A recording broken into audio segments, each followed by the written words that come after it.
And to kick the day off, what we're going to do is we're going to welcome Andrew Butt, our CEO, onto stage to talk a little bit about what he's seeing in a global industry, in our industry, as well as some of yours. Things are changing, things are moving around, and we are trying to keep up with the times. So he's going to have a little bit of perspective on what's going on in the conversations that we have with our customers and prospects. Andrew actually is a co-founder and the CEO of the company who actually first started working on rebates over a decade ago, actually. He actually created a platform first for DCS Group, which is actually a distributor in the UK, to actually build and manage the rebate programs internally. And then we kind of grew from there, and we now have a platform that helps manufacturers, distributors, retailers manage the B2B rebates collaboratively. And that collaboration piece is very critical for us. So with that in mind, Andrew, maybe you wouldn't mind joining us here on stage and actually talk a little bit about what we're actually doing here. Cheers. Thank you Very much. All right. Okay. We're going to get you the stage. Okay. Hello, everyone. It's great to be back here in Sydney. Seems like yesterday that I was here, but I think it was a few months ago now. So great to be back here for a second time. And Sydney really is one of my favorite cities in the world. So great to see some new faces and also some familiar faces from before.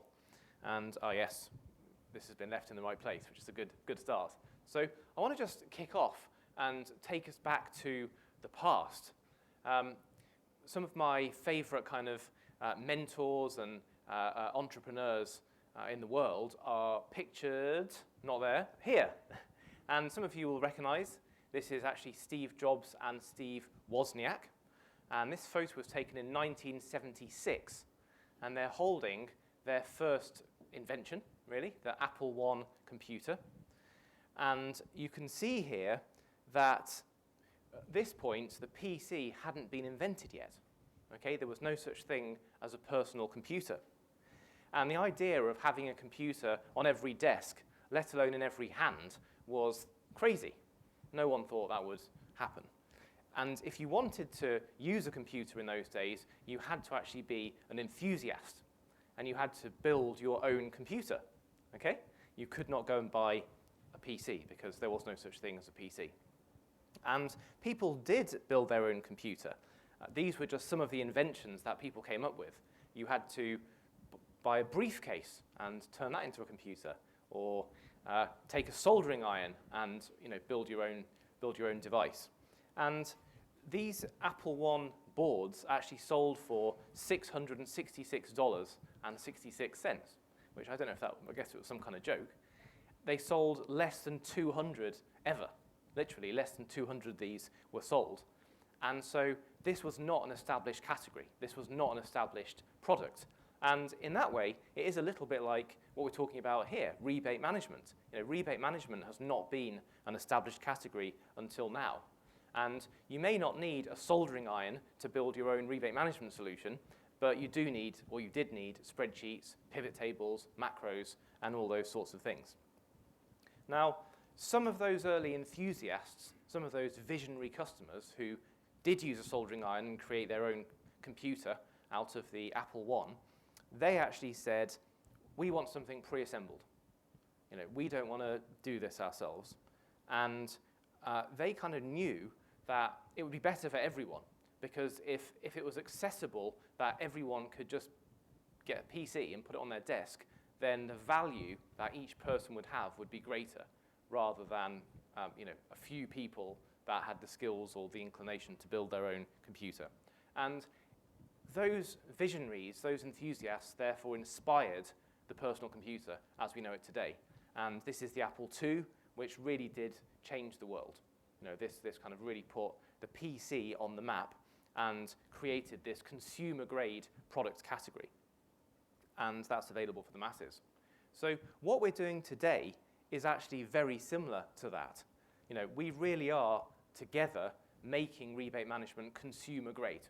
We're taking it from this kind of unknown thing that people do in the background, billions and billions of dollars being managed on homemade systems, okay, and we're making it much more understood and accessible for everyone else. So we're making rebate management consumer grade.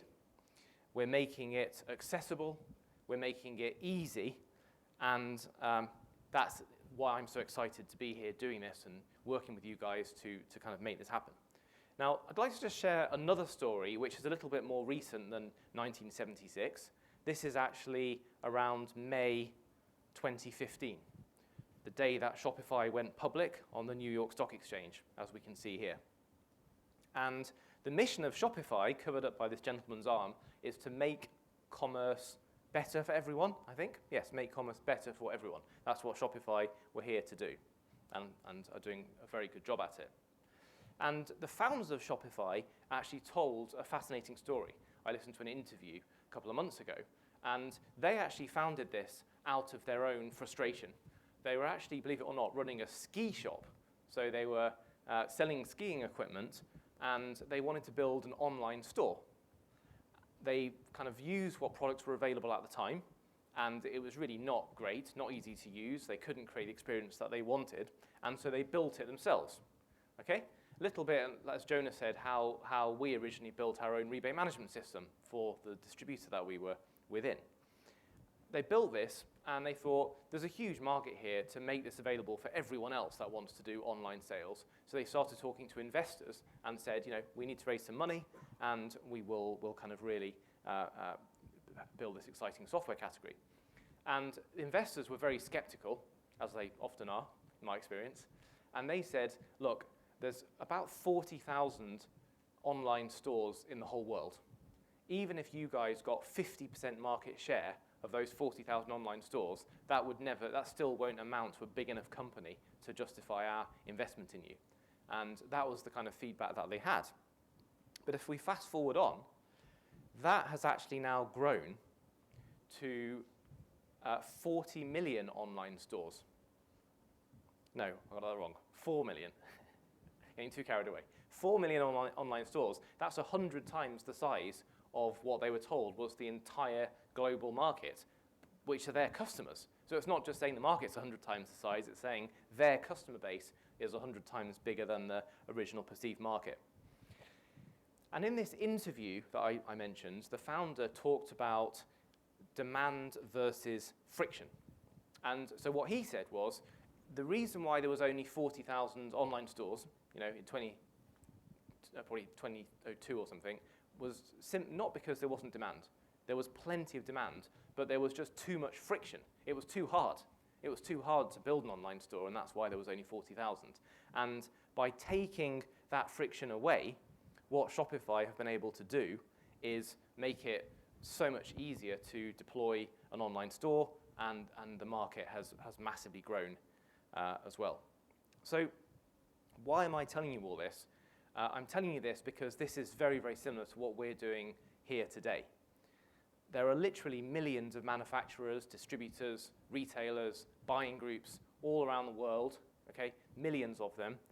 And what we're doing is turning something very niche, something which, again, is not well understood by people outside of this room, and we're turning it into the mainstream. And we're doing it in such a way that we can help companies to grow, we can help to improve the trading relationships that exist between those companies, and we can also develop our careers. So we're really going to celebrate that today. We're going to learn from each other. There's a lot of great success stories we're going to hear about, and really see how we can do even better with best practices on people, processes, and technology. And like I said, there are millions of companies in the world that use these types of agreements. Rebates of all kinds impact over 80% of global trade, and typically rebates are the biggest expense for a manufacturer. It's the single biggest line item on the P&L, and also the entire profitability for a retailer or a distributor. And despite all of that, it's still kind of managed in a chaotic way. It's kind of not easy to do. And that's really where this whole kind of community and this whole thing was born out of. And it's really not enough any longer to just be transactional. So it's not just about being focused on buying and selling. This is really about having tightly aligned relationships and making sure that suppliers, retailers, distributors are working closely together to support customers and really making sure that they understand each other's goal. Because at the end of the day, each B2B partner is trying to achieve certain things. They're trying to achieve certain value or volume or product mix, and they're trying to serve particular customers. And to do that, it's critical to have very strong joint business plans in place between those partners, and then make sure we have the right rewards, the right incentives in place so that everyone can benefit. It's really about mutual benefit. And that's exactly what these types of agreements can do. They can create very, very strong alignment between trading partners to make this happen.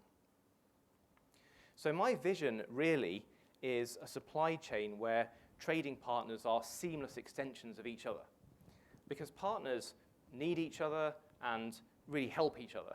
And there's so many stories of manufacturers, for example, partnering with great retailers and achieving better outcomes. Everyone has their strengths, and everyone can focus on their core competencies. So distributors, retailers tend to have great customer relationships. They tend to have great knowledge of what customers want. They have a branch network or retail network of stores which are accessible to customers. These are all things which manufacturers don't have. And then manufacturers have excellent products, great innovation, great facilities. And so it really is about working together to serve customers. That's what this is about, and having the right types of arrangements, the right types of systems in place. And it genuinely does benefit everyone. Some people come to me and say, this is like a zero-sum game, that if either I win and you lose, or the other way around. But that's not at all how we see it. We see many examples of creating a win-win for both trading partners and also for the end customer. So this is really my vision, helping the supply chain to thrive, and then ultimately giving customers their choice, where they can go to their retailer of choice, they can go to their distributor of choice, they can get the products they want, and they can get great service and great value. That's what we're trying to facilitate in our small way here at Enable. And we're at a particularly exciting part of this journey right now. We are really putting rebate management on the map as a profession, okay? We're bringing it to the majority. So that's back to the early Apple and Shopify story again. We're taking it from something that was only accessible to those people that could build these spreadsheets and macros and pivot tables and the enthusiasts. So we're making it available to the majority. And we're really reimagining how trading partners work together and reshaping how the supply chain operates so that we can serve customers better together. And the most exciting part is that you are the visionaries in this room. You guys are making this happen. You are certainly very inspiring to us at Enable. We continue to learn so much, and without you here, we would not be able to do any of this. So, my team and I are inspired by you all, and I wanted to thank you very much for your commitment and your energy and support in helping us to get this far. So I can go now. That's my presentation done. It is hard to believe that this is the second annual Elevate. We started this as just a few people sitting around, having a pizza or something, and now we do this event in many cities all around the world. We have Catalyze, which is our annual event, and that's grown from probably 50 people 3 years ago to over 300 people the other month when we did that in Boston. And so it's a lot more than just software. Yes, at the end of the day, we build software, and that's what Enable does, but this is about bringing people together, and the kind of creative energy and juices that I see flowing is remarkable. Different industries, different geographies work slightly differently, but there's so much common ground, and that can all be shared, and everyone can benefit, and that's exactly what is happening. And then the other part of this, of course, is we have our online community, rebatestrategist.com. And this is something which is free of charge. Everyone can register, and there's a lot of activity there in terms of, once again, sharing ideas, best practice, what's working, what's not working, and that has grown enormously. I think when I was here last year, we were at just over 600 members, And it had only been around for about 12 months at that point, but in the last 12 months, it's grown to now well over 2,500 members. And who would have thought it? Who would have thought that there are 2,500 people who dream about rebates and are passionate about rebates? And this, I know, is only the beginning. So this will continue to grow. We're just scratching the surface. Another thing that we have is Rebate Strategist University. This has a lot of content, and I now sometimes will go in to see a company. Maybe it's a prospect, they're not using Enable today, and we'll have 10 people around the meeting room, and some of them will say, oh, yeah, we've actually done some of the courses. We've learned a lot from this, and that's exactly what we want to see. You know, we want to spread the word and help people to make great decisions in their business. So this thing has really taken off. You know, we really are flying, we're soaring to new heights, and I'm excited to share lots of learnings. But before I do that, let me just go back and recap on a couple of the key things that we talked about and we agreed on this time last year, and something that we really decided as a community. And if you were at the Elevate event last year, you might remember some of this, that I kind of stood here and I said, it's time to come together to agree on definitions, because words are powerful and they can cause clarity or confusion. We can create clarity or confusion, and we were definitely heading for confusion because there were over 50 different terms just on this slide here, and you know, my vocabulary continues to grow every day when I meet new people and new companies. It's amazing, but lots and lots of different words being used, and every company uses different language, which is really hard when we're trying to create that clarity and make this accessible to everyone.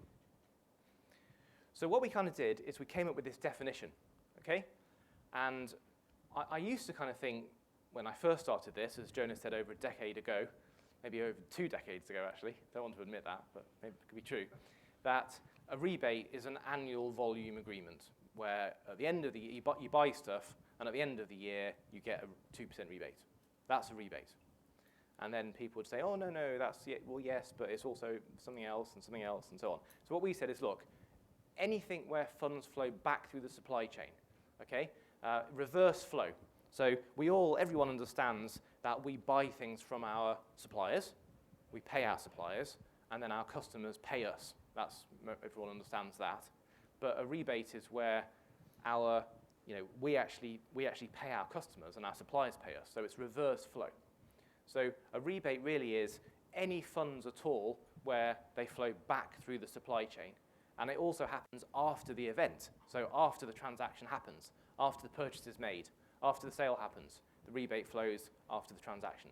So it's kind of like pay for performance, which is really interesting. So that's kind of the definition of a rebate. And I think there's been a huge evolution over the last couple of years.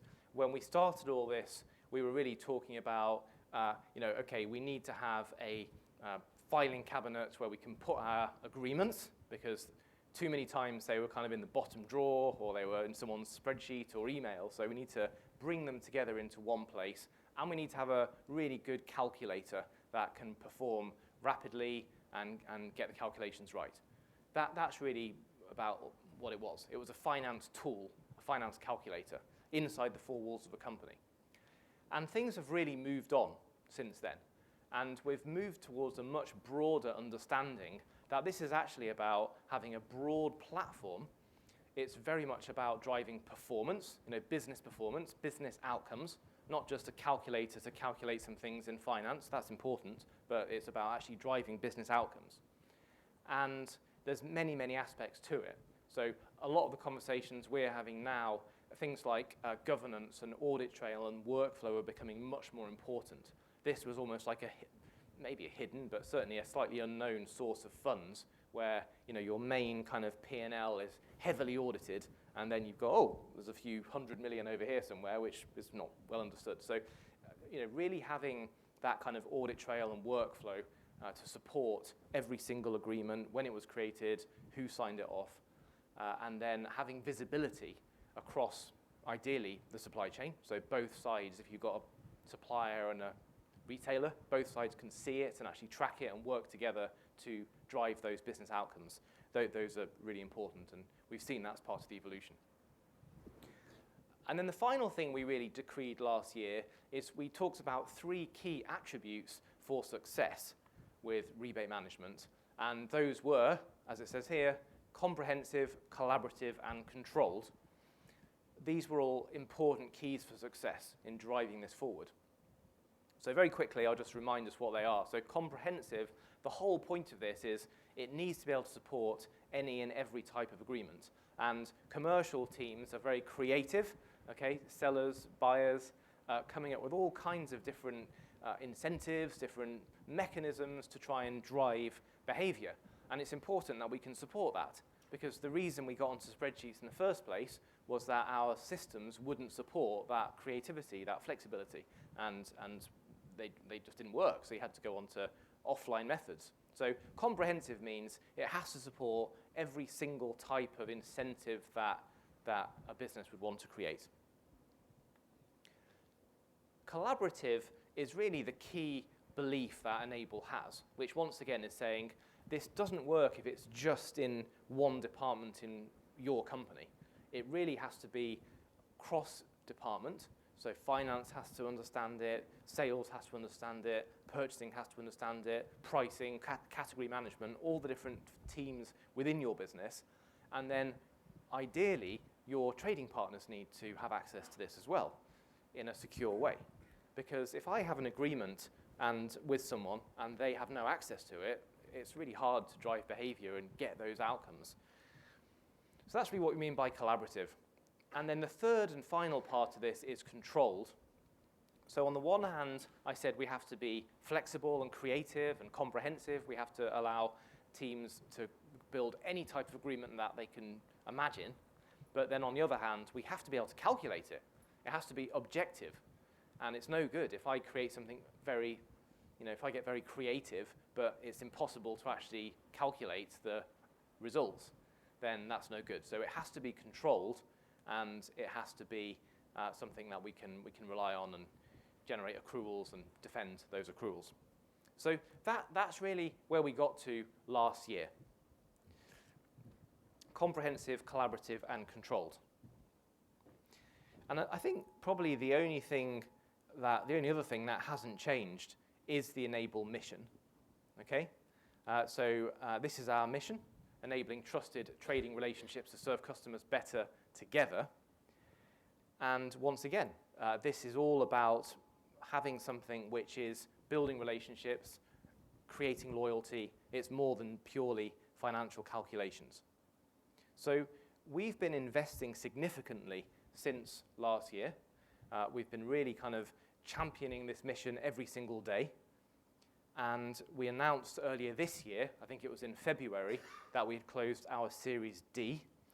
And that was really all about giving us the fuel, the continued fuel to invest in our team, invest in our product, and then bring you additional capabilities and increase value. That's what this was all about.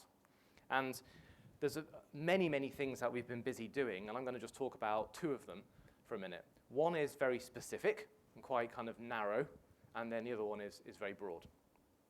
On the first one, I want to talk about or share one of my favorite stories, parables, maybe. And this is about, some of you will have heard this, this is about a company that was making shoes, okay? And they were researching a new market, a new country, far, far away. And they sent out 2 separate salespeople to go and look at this market. Has anyone heard of this story before? Well, that's good, okay. And so the first one went out to this new country, far, far away from the shoe manufacturer, and they said, they came back after 2 weeks and said, this is a disaster. There is no market here. Nobody wears shoes. There's no market. So you probably see where I'm going. And then the second one came back and said, this is the biggest opportunity ever. Nobody has any shoes. We're a shoe manufacturer, so we're going to take 100% market share. And they were 2 very different perspectives. So we are not going to start selling shoes, but we are launching, and we have launched, in fact, claims. And I'll explain the connection in a moment. Claims, what we see in many markets, are not actually officially or formally done. So retailers and distributors and buying groups, they kind of expect rebates to be paid and checks come in and payments come in, and usually they do come in, maybe, and they can't really be verified in terms of is it the correct amount, has the right amount been paid. And I've actually seen stories, real stories, where a distributor receives a check and someone's marching them down the office saying, we've received $50,000 from supplier X, does anyone know what it relates to? And often they say, no, I'm not quite sure, but that's good that we got the money, and they put it in the bank. That's probably a bit of an extreme, but it does still go on, and even in huge companies, this goes on today. So what this is really about is saying, take control of that process proactively. If you have rebates coming in from whoever, then actually create a claim, automate the claim, submit the claim, track the claim, and that has helped to bring cash flow forward significantly and bring funds in. So we've kind of got two categories of customer, and this is where it comes back to the shoe story. We have those that do claims today, but it's highly manual. So they're using this to now digitize that process. And then we've got the customers who never did claims, but now they can. Okay? And rather than just relying on money coming in, then they can actually run a claims process, and we help them implement that and show them what the best practice looks like. So that's claims. That's one example of what we've been working on in the last few months since we saw you. The other one is certainly not narrow, it's extremely broad, and I'm sure you didn't expect to come here today and not talk about AI, because it's impossible to not talk about it. But this is clearly a very broad capability, and we're starting to use AI across the entire platform. This isn't like a product, this isn't a new product, this is really underpinning every single aspect of what we're doing, the whole life cycle of connecting with trading partners, mapping data between trading partners, helping to suggest and create new types of rebate agreements, and then helping to forecast those agreements, for example, and starting to get into insight on how you can drive better buying and better selling. And so it's a very, very broad capability. Now, I've got one question for you guys. Who uses AI on, say, a weekly basis or more today? Okay, that's good, that's good. Yeah, so quite a few. And what I would suggest to you is actually all of us are using it, because now it's getting to the point where it's impossible to not be using it. Google and LinkedIn, all the services that many of us use are just using it as part of how they function to deliver their search results and deliver their outcomes. So this is something which everyone is and will be using, very, very quickly. And it's certainly true that the future is what we make it, okay? But we can also prepare for it, and it's all about how we set ourselves up, how we set our teams up, and how we really position our companies for success. And for me, this is really all about being adaptable. And so it's on each of us to really make sure that our people, our processes are set up to adapt to what's coming. And if we can set that up, if we can put that in place, then we can adapt quickly and we can harness the power of emerging technology, whether it's AI today or whatever is coming tomorrow. And I think this is a lot about mindset and kind of changing our mindset. And I'm still surprised that people say to me that rebates are a cost. Someone came up to me the other day and they said, it's really interesting how you're turning a cost into an opportunity. And I was thinking, really? Is it really a cost? I mean, but mindset is really important. And so what I'm really calling on us all to do is to reset our programs, reset our rebates, and really think of them as true profit centers, which is what they can be. And they really can help us serve our customers better together. And again, you'll hear us talk about this theme, rebate reset, and how that's happening, and there's plenty of real-life examples. One such individual that's doing this is Deanne Hammer. And Deanne is, as it says there, the Sales Districts and Pricing Operations Director at 3M. She was interviewed recently by our friend Mr. Gillum, who will be speaking to you later. And she's got a really interesting perspective on this in terms of how to make this work. So got a couple of short kind of 60-second videos to share with you, and then we can talk about the lessons and what she's saying. So to me, it was just let's just take a step back. Let's assume that we have everything that we have going today, but what are we seeing that we shouldn't see? Like that we are expecting to pay out at the lowest tier. Maybe that's not driving behavior. Let's just take a step back and say, is it really driving the behaviors we want? Mm-hmm. Why or why not? And what could we change about that in the way that we're approaching rebates that also gives the customer the chance to earn a rebate, but it seems to be a little bit more balanced. Mm-hmm. So I think right now, and in that room that day, it was like sometimes rebates have just become that industry expectation. So are we happy with that? Are you happy with saying this is just purely an expectation of doing business, just a guarantee? Or are we saying we really want to use this to drive a program or a behavior? And if you're saying that, you have to take a step back. You have to look at what's happening in your data. You have to understand the customer's reaction and recall. Mm-hmm. I would say, like, if you walk into a customer at the end of the year and they go, "What rebate?" Yeah. That's not good. No. Uh, so you have to come back and ask yourself those questions and then start to say, what's a different option? Yeah. How do I move the parameters of that rebate or how someone gets rewarded and do they respond to that? Yeah. We've done a little bit of that moving into this year. And again, the response, like any one step a little bit to in a different direction is a very emotional response because there's an assumption. That's where you kind of start learning, like, is it just an assumption of a payout? Oh, there was an assumption that we were supposed to do something to earn that. Jan talks about the importance of asking questions. Are these rebates really driving behavior, or is it just an expectation, an entitlement, a cost of doing business?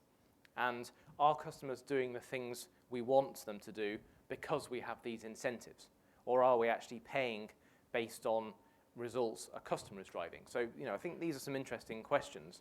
And the second and final part I'd just like us to listen to for a moment is what Deanne thinks of as a rebate reset, because this is something that 3M have done amongst many other companies very successfully. And I think she's got some interesting perspectives here. My first impression is, we have just come off of a market with heavy inflation, and we've been doing a price increase every quarter, Mm-hmm. maybe even more than that. And we're racing to try and hold your margin, right? Mm-hmm. As many companies did. And when I saw the amount of money that were coming out in rebates, it was the first thing that shocked me is there was so much money in that rebate basket that some of those price increases, maybe we didn't need to do that. Maybe it could have came out of this other bucket. Because when you see the amount that's coming out in your waterfall in rebates, it's all of a sudden this very large Mm-hmm. thing that can really affect your margin, Yeah. right? More so than maybe even a price increase could at the time. Mm-hmm. So that weighs very heavy on your mind because you're thinking, are these rebates driving behavior? Are customers doing the things we want them to do because we have these incentives? Mm-hmm. And you start questioning that because you've just come off of this heavy price cycle, right? Yeah. And when you look at how those rebates are set up, which is not easy, are you paying on all products? Mm-hmm. What products are you paying on? Are you accounting for channel shift? Mm-hmm. Are you looking at consolidation? Like in the United States, we have heavy consolidation in the market, depending on what market you're in. If your rebate program is set up that you're not accounting for some of these external factors, you could simply be paying more because of some external factor that's coming in and hitting that particular rebate setup. It's really hard to know, at the beginning of the year when you make that offer to a customer, what's going to happen throughout the year. So those things affect your payout, and modeling that can be a little difficult at times. That's great. So, I think it's about taking a step back, really thinking about what behaviors we want to see and critically examining whether the programs that we have in place, the rebates, the incentives we have in place, are actually driving that. And very often there is a disconnect where we might have had those programs in place for years and it doesn't really connect with reality in terms of what we're trying to drive today. So something we all need to think about, and we definitely need to move away from kind of what we've always done, which is one size fits all, okay, this one size fits all type model, and look at creating programs that are much more surgical, much more targeted, that can be customer specific or supplier specific, and really drive the outcomes that we want. Now, another person who is hugely knowledgeable on this is a guy called Jay McBain. Jay was actually with Forrester Research for many, many years, and now is with Canalys as their chief analyst. Okay, and we actually had him speak to about 15 companies that had gone through the entire implementation of Enable. And some of you in this room today may not have started or are midway or complete. But really look at those that were fully completed and understand the types of change that they've been able to drive. And again, beyond software, but from a change management point of view. And we've done a report which has all 15 of those companies and all of those outcomes, which you can download on the homepage of enable.com. There's no cost to that, and you can get all the detail. But just a quick preview of some of these types of outcomes.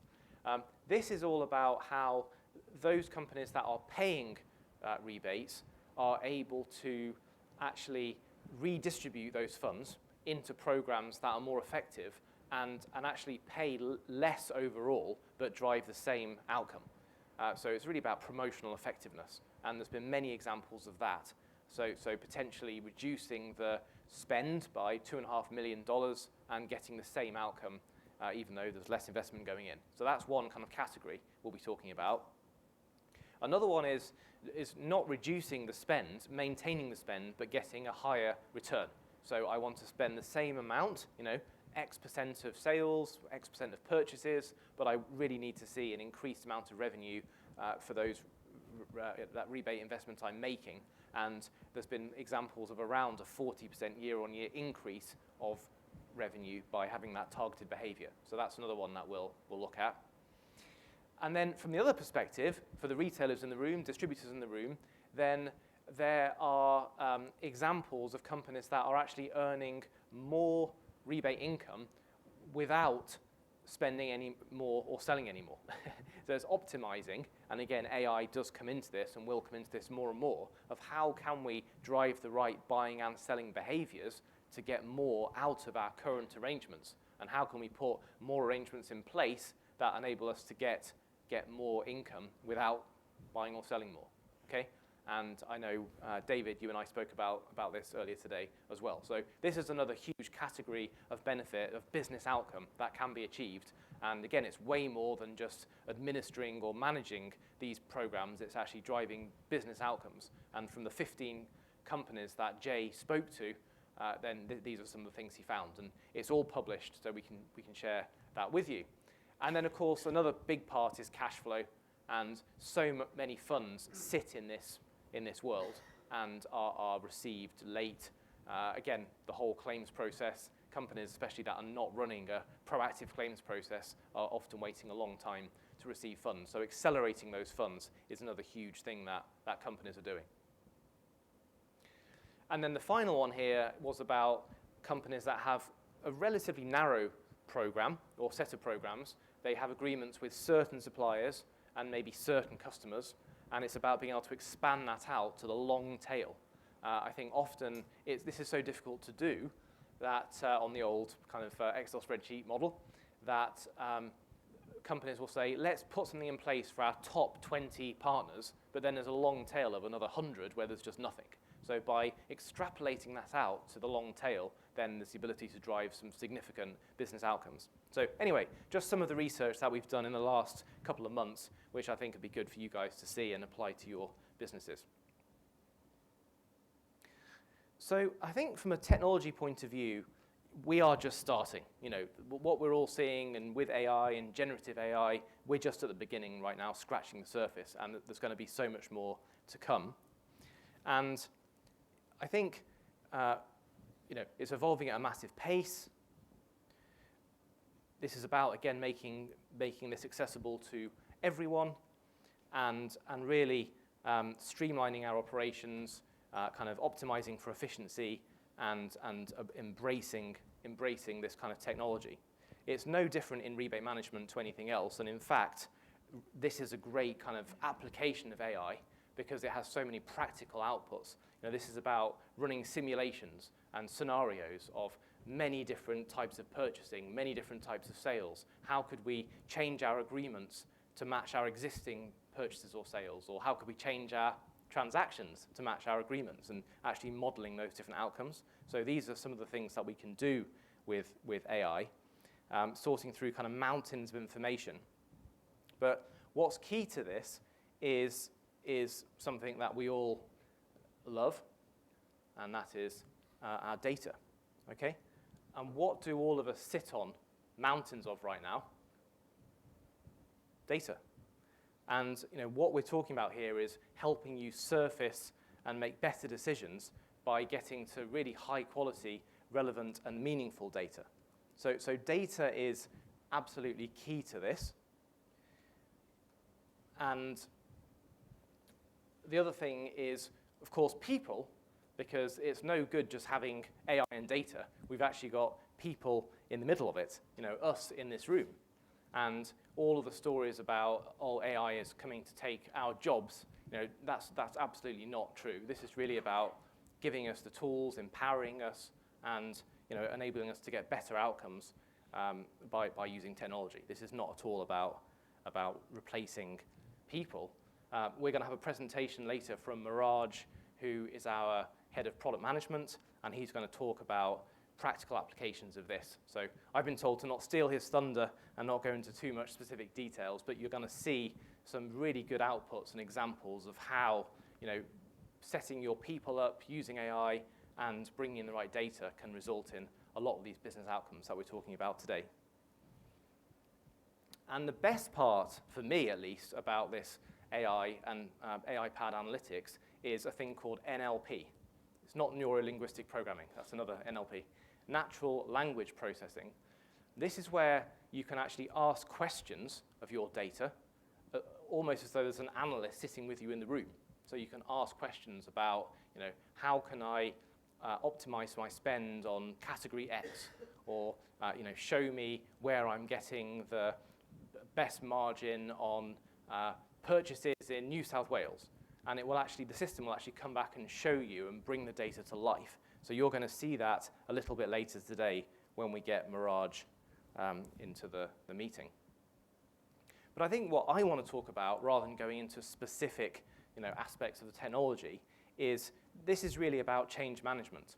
And this is going to continue to evolve at a really great pace. So we need to, again, set our teams up, really have the right mindset to make sure that we can adopt this and really get the most out of this technology. Because the pace of change is only going to accelerate. And for us to fulfill our missions, for us to really achieve the best business outcomes, we need to be able to adapt to that change.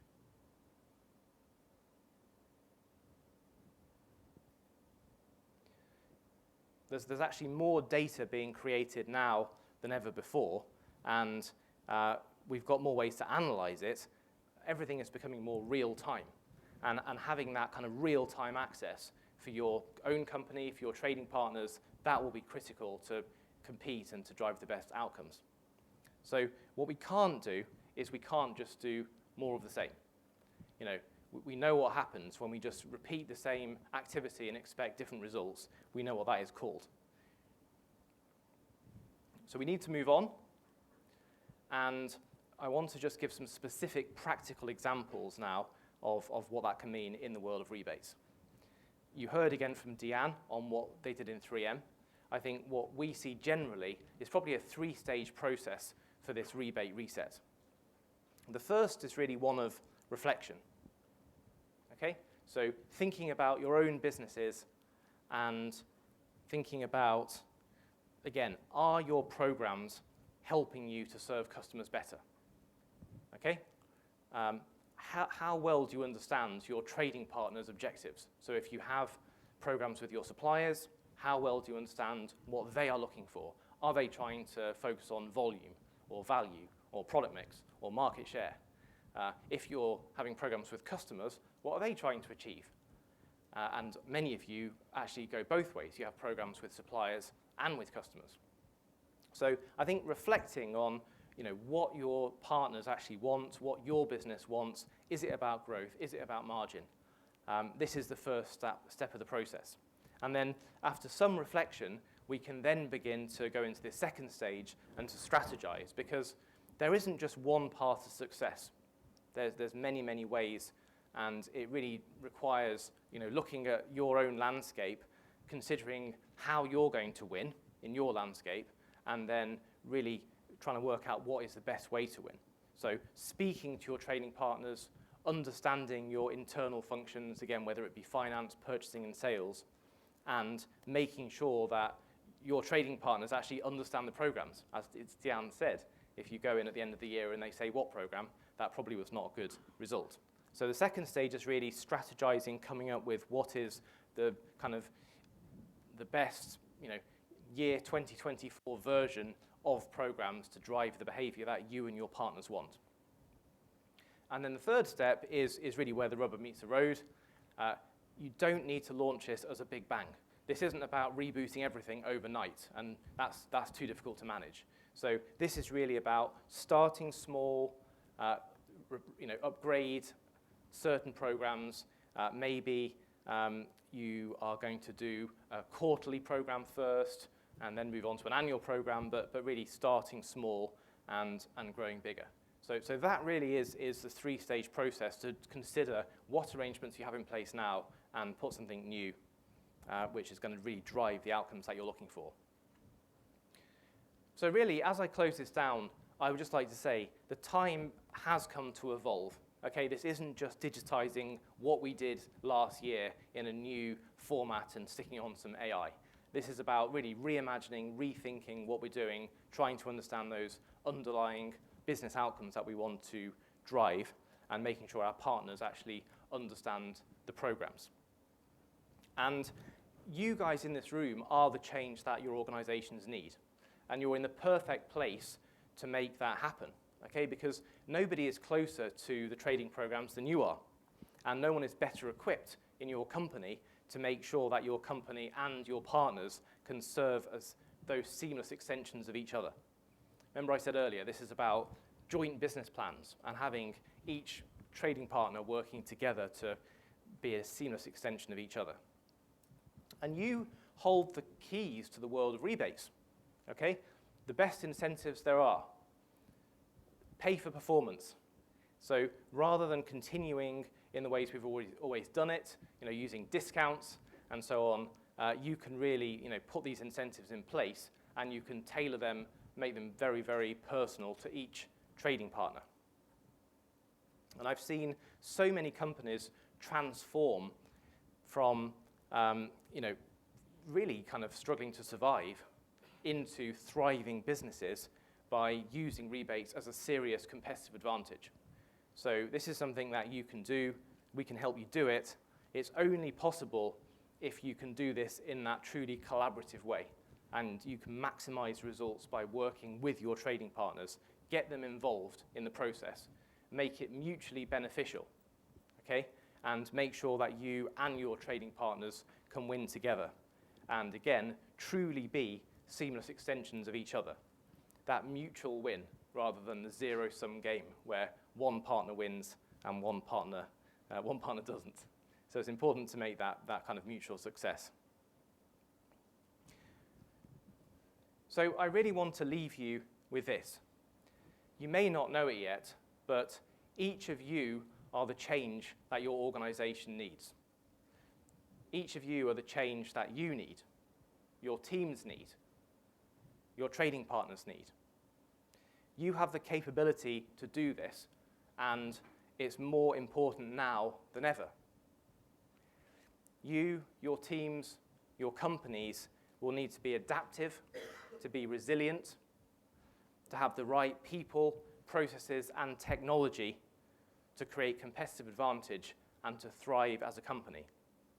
You know there's a better way, so let's go out there and do it together. Thank you very much.